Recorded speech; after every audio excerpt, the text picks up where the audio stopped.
Salut à tous. Aujourd'hui, on va s'attaquer à un exercice qui, je sais, fait un peu peur à pas mal de monde, le fameux développement construit.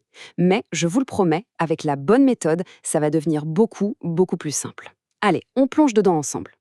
Alors, le développement construit, c'est quoi au juste? En gros, c'est un texte, disons d'une trentaine de lignes, qui doit être super bien organisé. Le but, c'est de répondre à une question bien précise, que ce soit en histoire ou en géo. Et attention, l'objectif, ce n'est pas de vider son sac et de tout raconter, non. C'est de dire l'essentiel, mais de bien le dire. La page blanche, la petite boule au ventre, la peur de ne pas savoir par où commencer, de mal organiser ses idées, ça vous dit quelque chose, hein?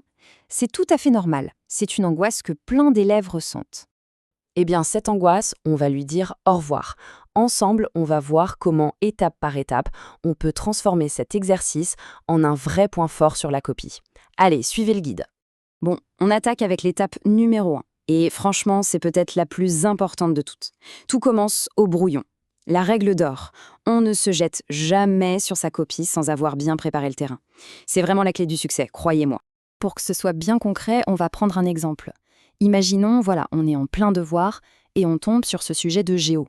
La toute première chose à faire, c'est de le lire, mais de le lire vraiment attentivement, plusieurs fois s'il le faut. Et là, il faut avoir un réflexe. On sort son surligneur et on part à la chasse aux mots-clés. Ici, c'est quoi l'important? Eh bien, on a métropolisation, transforme et territoire en France. C'est super important parce que ces mots, ce sont les bornes du sujet. Ils nous disent exactement ce qu'on attend de nous, ni plus, ni moins. Une fois qu'on a surligné ça, on se pose des questions toutes simples. Le fameux qui, quoi, où, quand. Alors, quoi? On parle de la métropolisation. Où? En France, pas ailleurs. Quand? Bon, le sujet ne le dit pas, mais on se doute que c'est la période actuelle. Et qui est concerné? Les populations, les villes, et hop. Rien qu'avec ça, on a déjà de quoi démarrer notre introduction. C'est pas magique? Allez, étape 2. On est toujours sur notre brouillon, hein? On ne le lâche pas. Maintenant qu'on a bien compris le sujet, il va falloir mettre de l'ordre dans nos idées, dans tout ce qu'on sait. En fait, c'est le moment de construire le squelette de notre texte. C'est le plan. Et pour faire ce plan, il y a 2 grandes méthodes. Franchement, il n'y en a pas une meilleure que l'autre. C'est à chacun de voir ce qui marche le mieux pour soi. Option 1, le bon vieux tableau. On fait des colonnes. Une pour l'idée principale, une pour les exemples concrets, une pour les arguments. Simple et efficace. Option 2, si on est plus du genre visuel. La carte mentale. On met le sujet au centre et on fait partir des branches pour chaque grande idée. Le plus important, peu importe la méthode, c'est que ce soit clair dans sa tête et sur le papier. Ok, le plan est prêt? Super. Mais attention, on ne se lance pas tout de suite dans la rédaction. On va d'abord s'occuper de 2 moments cruciaux de la copie, l'introduction et la conclusion. Pensez-y, c'est la première et la dernière chose que le correcteur va lire. Faut soigner ça.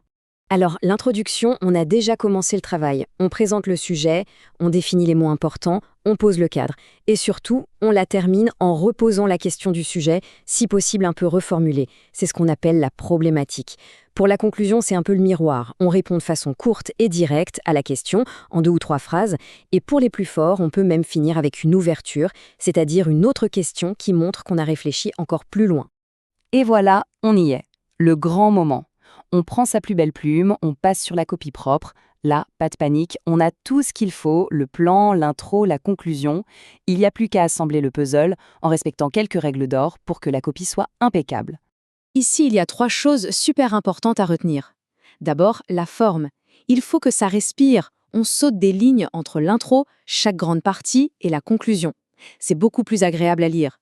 Ensuite, le français, bien sûr. Gardez-vous toujours 5 minutes à la fin pour relire et chasser les fautes d'orthographe. Et enfin, la clarté. Faites des phrases simples, sujet, verbe, complément. Pas besoin de phrases à rallonge. L'important, c'est que chaque phrase ait un sens clair. Ah, un point technique mais super important, les temps des verbes. En histoire ou en géo, pour raconter ou décrire, le plus simple et le plus efficace, c'est d'utiliser le présent de narration. Ça rend le récit vivant. L'imparfait marche très bien aussi. Par contre, il y a un temps à bannir, c'est le futur. On ne fait pas de prédictions, on analyse des faits. Donc le futur, on oublie. Et surtout, on choisit un temps et on essaye de s'y tenir tout le long. Bon, là on arrive à une règle, mais alors une règle d'or, la règle numéro 1. On ne donne jamais, et je dis bien jamais, son avis personnel. On n'est pas là pour dire si on aime ou si on n'aime pas. On est là pour analyser des faits. En utilisant ses connaissances, la copie doit être la plus objective possible. Et qui dit objectivité, dit qu'un petit mot de 2 lettres est absolument interdit. C'est le mot « je ». Pourquoi est-ce qu'on le bannit? Parce que dès qu'on écrit « je pense que » ou « à mon avis », on quitte le terrain de l'analyse pour entrer dans celui de l'opinion. Et ce qu'on veut évaluer, c'est votre capacité à expliquer des faits avec des connaissances, pas vos sentiments personnels.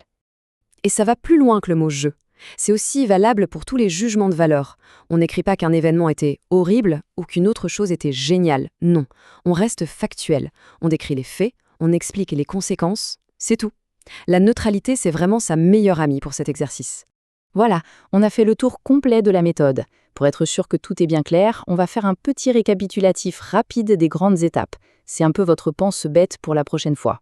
Donc on retient quoi? C'est simple, c'est une méthode en 4 temps. 1. On analyse son sujet, au brouillon, on surligne les mots-clés. 2. On organise ses connaissances avec un tableau ou une carte mentale. 3. On prépare au brouillon son intro et sa conclusion. Et 4. On rédige au propre, avec soin et surtout en restant objectif. Si on fait ça, je vous garantis que ça va tout changer. Alors, ce développement construit, il fait un peu moins peur maintenant, non? Avec cette méthode, on a vraiment toutes les cartes en main pour aborder l'exercice avec beaucoup plus de confiance. Maintenant, c'est à vous de jouer.